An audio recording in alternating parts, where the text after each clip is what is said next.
Arbor Creek Long-Term Care now has 15 cases of COVID, 11 residents and 4 staff members. The outbreak was first declared last Friday. And St. Joseph's Villa in Hamilton has 12 cases, 6 among staff, 5 residents, and a visitor. That crisis is believed to have started in an on-site hair salon. Ontario's Registered Nurses Association has been pushing the Premier for changes. We need a mandatory vaccination for all healthcare workers to protect patients, basically. You can still get COVID, right? When you are older, the risks are massive.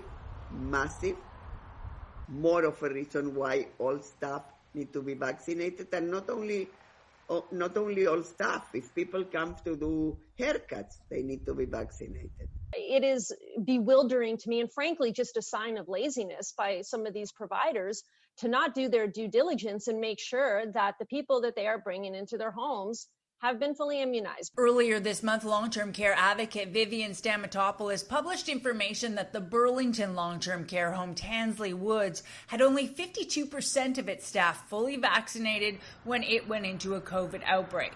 A week later, she says that vaccination number was above 75%.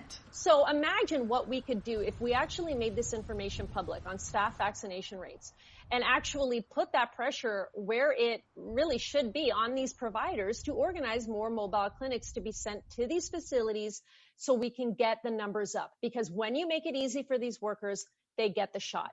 Last week, the Premier did not seem ready to mandate vaccines for healthcare workers. No, I think it's their constitutional right to take it or not take it. But the Registered Nurses Association expects the province will add some pressure, like mandatory testing 3 times a week if you're not fully vaccinated. Would you want to be 3 times a week tested? I wouldn't.